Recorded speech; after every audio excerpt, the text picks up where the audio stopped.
Sejujurnya. Sudah. Bismillahirrahmanirrahim. Assalamualaikum warahmatullahi wabarakatuh. Kembali lagi dengan Bapak Pak Guru Matematika kalian yang santuy. Ini kalau ekspresi Bapak direkam, kalian pasti tersepona nih.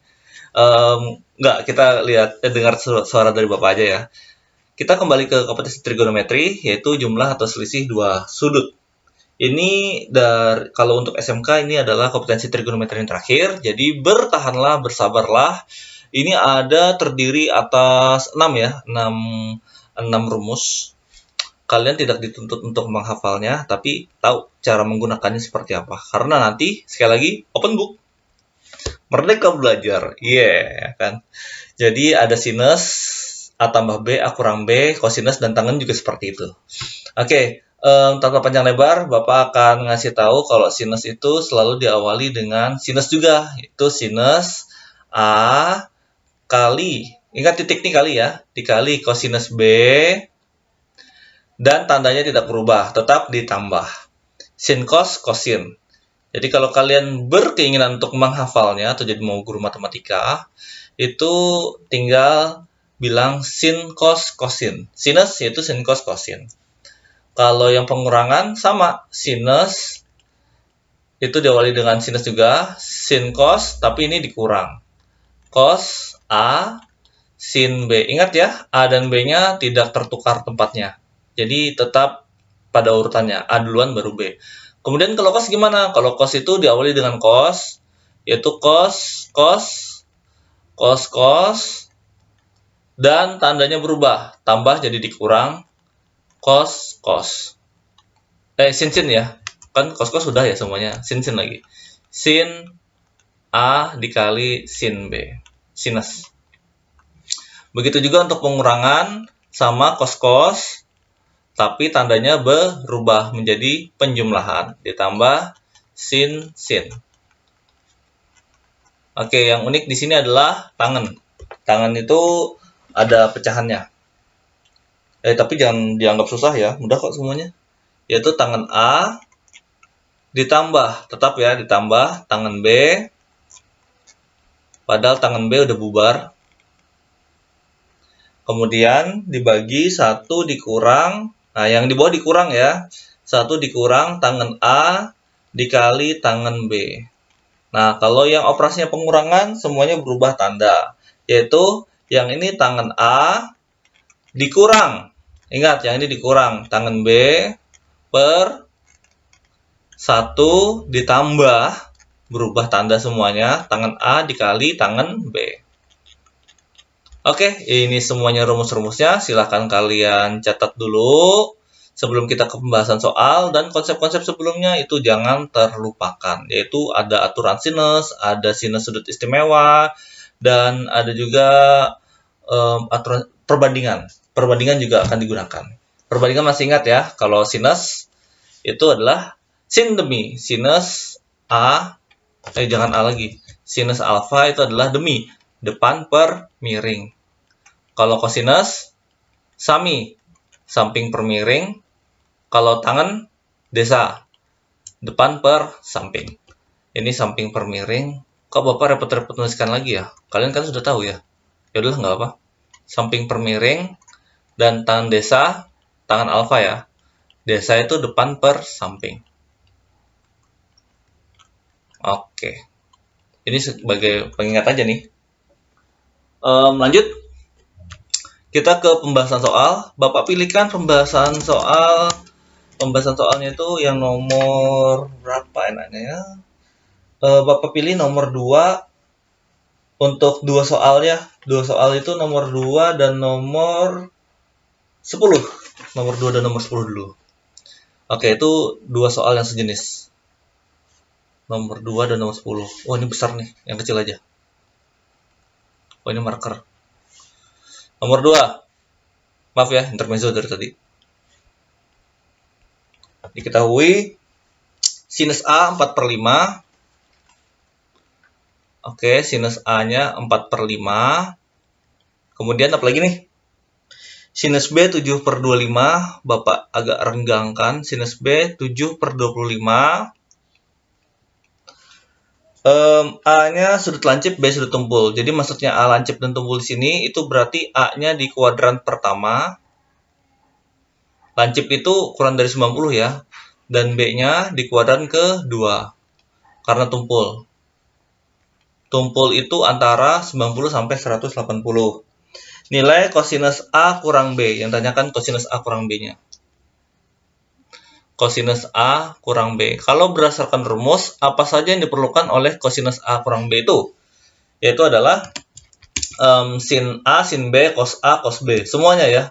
Semua nilai kosinus dan sinus.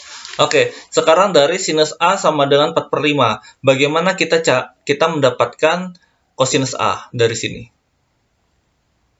Dari sini, cara mendapat kosinus A-nya, kita perlu menggambarkan suatu segitiga siku-siku. Nah, ini kita kembali ke perbandingan.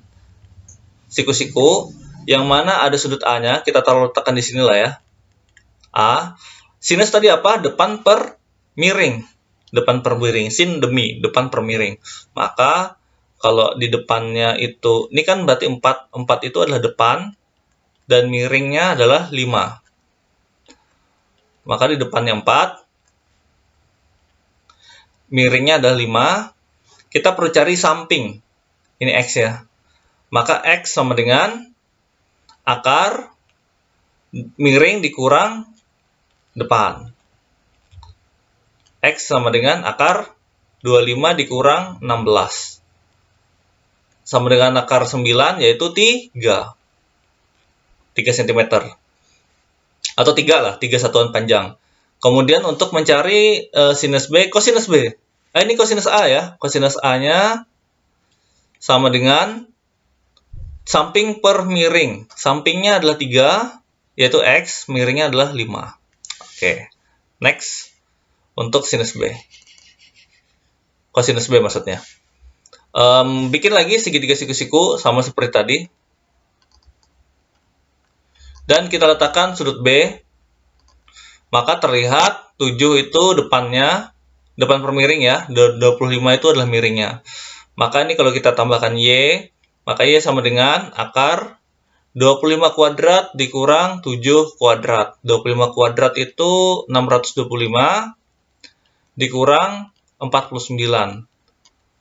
Maka Y sama dengan akar 576.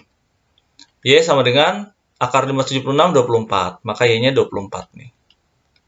Kalau Y 24, kosinus B sama dengan samping per miring. Sampingnya 24, miringnya 25. Oke, maka kita bisa mencari kosinus A dikurang B. Kosinus A kurang B itu sama dengan rumusnya tadi apa? Kosinus itu cos dulu, cos A, cos B. Oh ya, maaf, karena ini di kuadran 2, maka nilai kosinusnya negatif ya. Maka kosinus B itu negatif 24/25. Ingat, di kuadran 2 kosinus negatif. Kosinus A dikali kosinus B, kalau dikurang tandanya berubah jadi tambah. Ditambah sinus A dikali sinus B. Sama dengan kosinus A-nya tadi berapa? 3/5. Kosinus B-nya berapa? Negatif 24/25. Ditambah sinus B-nya adalah sinus A-nya berapa? 4/5 dikali dengan sinus B 7/25. Kenapa sinusnya nggak negatif? Karena di kuadran kedua sinus tetap positif. Oke, jadi ini penyebutnya bakal sama semua sih. 25 dikali 5 kan 125. 3 dikali negatif 24 negatif 72. Ditambah ini juga sama 125. Di bawahnya 28. Maka hasilnya adalah 125 negatif 72 ditambah 28. Itu adalah 44. Oke, sekian untuk nomor 2. Sekarang kita membahas nomor 10. Nomor 10 bahwa belum bikin nomor 10. Nah, di sini aja. Nggak usah pakai judul ya. Nomor 10 itu mirip dengan soal nomor 2, sejenis. Diketahui kosinus. Nah, ini ketahui kosinusnya ada. Kosinus P sama dengan 8/17. Kemudian sinus Q. Sinus Q itu sama dengan 3/5. 3/5. P dikurangi 1, Q dikurangi 2. Oke. P kuadran 1 berarti semuanya positif ya. Pantas kosinusnya positif. Dan Q ada di kuadran 2. Nah, ini berhati-hati berarti kosinusnya bakal menjadi negatif. Oke, yang tanyakan adalah kosinus P tambah Q. Kosinus P tambah Q. Yang tadi dikurang, sekarang ditambah. Ini berapa? Oke, kita turunkan dari kosinus P. Suatu segitiga. Siku-siku tentunya. Yang mana, ini ada sudut siku-siku, yang ini sudut P, yang mana depan, bukan. Kalau kosinus itu berarti samping ya. Samping per miring. Miring. Oke. Kalau depannya, sampingnya 8 dan miringnya 17, maka berapakah sisi depannya? Sisi depannya itu adalah sama dengan akar 17 kuadrat dikurang 8 kuadrat. Maka X sama dengan akar 17 kuadrat itu 289 dikurang 64. Maka X sama dengan akar 225. Akar 225 X sama dengan 15. Maka sinus ya, dari sinus P itu sama dengan depan per miring. Depannya X itu 15 dan miringnya adalah 17. 15/17. Oke. Sekarang untuk Q. Q itu berarti kita cari kosinusnya. Kita gambarkan suatu segitiga lagi. Tentu saja masih siku-siku. Nah, Q-nya ada di sini. Ingat ya, ini kuadran 2, berarti kosinusnya negatif. Oh iya, kita udah bikin ya, 3/5 tadi itu sama seperti pembahasan soal berikutnya, sebelumnya. Oh, 4/5, ini sekarang 3 dan 5. Sinusnya itu depan per miring, 3/5. Maka kalau mencari Y-nya, Y sama dengan akar 5 kuadrat dikurang 3 kuadrat. Sama dengan akar 25 dikurang 9. Sama dengan akar 16. Maka Y-nya sama dengan 4. Kita dapat Y-nya 4. Berarti kalau Y-nya 4, kosinus Q-nya, kosinus dari Q itu sama dengan samping per miring, yaitu sampingnya adalah Y ya, sampingnya Y, dan miringnya adalah 5. Tapi ingat, dikurang 2, dia menggunakan tanda negatif. Oke, sudah, maka kosinus P tambah Q itu sama dengan, rumusnya adalah kosinus P dikali kosinus Q dikurang sinus P dikali sinus Q. Karena kalau kosinus kan tambah jadi kurang ya, berubah tanda. Kosinus P-nya berapa? 8/17. Kosinus Q-nya adalah negatif 4/5. Dikurang sinus P-nya 15/17. Dan sinus Q-nya adalah 3/5. Oke, lanjut. 8/17 di bawahnya itu udah pasti 85 ya, sama ya. Ini juga 85 nih, 17 dikali 5, 85. Negatif 32, yang ini jadi 15 kali 3, 45. Oke, jadinya negatif 32/85 dikurang 45/85. Itu akan menghasilkan berapa tuh? 17 ya. Negatif dikurang, pasti bertambah ya, negatif 77/85. Oke, itu jawaban nomor 10. Sekarang Bapak akan membahaskan soal yang berbeda jenis, yaitu soal nomor yang beda jenisnya itu nomor 5 dan nomor 8. Nomor 5 dan nomor 8. Sama-sama tangan ya? Oh, sinus, satunya tangan. Oke. Satunya sinus, satunya tangan. Untuk yang sinus dulu, nomor 5. Nomor 5, tentukan nilai dari sinus 15 derajat. Kita tahu 15 derajat bukan sudut istimewa, maka cara mencarinya menggunakan penjumlahan atau pengurangan dua buah sudut. Sinus 15 derajat itu, kita tahu sudut istimewa kan 0 derajat, 30, berapa lagi? 45, 60, 90, dan seterusnya di kuadran yang lainnya. Kita bisa menggunakan pengurangan, berarti sinus 45 derajat dikurang 30 derajat. Nah, sama seperti itu. Jadi kalau sinus pengurangan apa rumusnya? Kalau sinus itu adalah sin cos dikali cos, di cos 30 derajat ditambah Maaf, dikurang ya. Dikurang, kalau sinus tetap sama tandanya, nggak berubah. Sin cos dikali cos sin. Cos sin. Sinnya 30 derajat. Sinus 45, masih ingat kan semuanya? Sinus 45 setengah akar 2 dikali kosinus 30 derajat setengah akar 3 dikurang kosinus 45 setengah akar 2 dikali sinus 30 derajat itu adalah setengah. Maka kalau dikali dulu itu hasilnya seperempat akar 6 dikurang seperempat akar 3. Dah selesai, nggak usah dioperasikan lagi karena nggak bisa. Kecuali seperempatnya kalian keluarkan. Udah cukup ya. Tapi kalau mau bentuk yang lain boleh sih. Jadi ini kalau seperempatnya dikeluarkan, yang tersisa adalah akar 6 dikurang akar 3. Ini juga boleh. Sama, dua-duanya sama. Nomor 8, itu tentang tangan. Kosinus juga seperti ini ya. Kalian harus ingati buka tabel trigonometri lagi. Untuk nomor 8, Bapak tulis di samping. Itu menggunakan tangan. Ingat rumus tangan, ada pecahannya ya. Tapi sebenarnya gampang. Tangan 195 derajat. Tangan 195 derajat. Ini di kuadran 2. Enaknya kita gunakan yang di kuadran 2 juga. Yaitu kuadran 2 tuh ada 90 derajat, ada 120, ada 130, 135, ada 150 dan 180 derajat. Dipilih supaya dapat 195. Kira-kira yang mana aja? Kita bisa kombinasikan dengan yang di kuadran pertama. Kecoret. Yaitu tangan. Ya, ada yang bisa menyarankan kita pakai yang mana? Oke, kita bisa gunakan 150 dengan 45 bisa. Apalagi ada 135 dengan 60 pun bisa.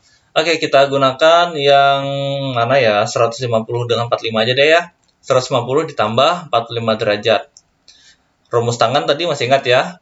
Yaitu tangan 150 ditambah tangan 45 derajat. Di bawahnya ada pecahan per 1 dikurang tangan 150 dikali tangan 45 derajat. Ingat ya, perkalian didulukan. Tangan 150 itu berapa? Itu nilainya sama dengan tangan 30 derajat. Tapi ingat nih, di kuadran 2, berarti nilai tangannya negatif.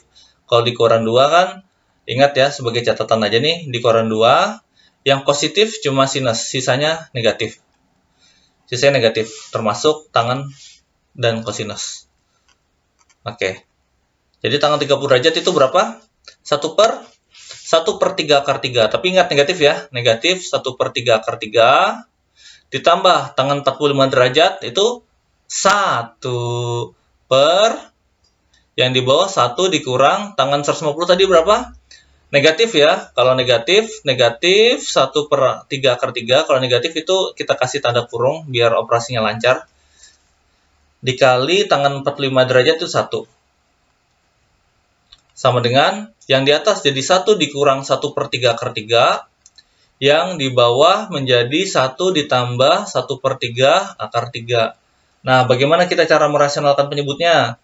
Yang 1 ditambah 1 per 3 akar 3 ini kita kali dengan yang sekawan, yaitu 1 dikurang 1 per 3 akar 3. 1 dikurang 1 per 3 akar 3. Masih ingat ya perkalian yang ini? Kalau A ditambah B dikali A dikurang B akan menjadikan apa?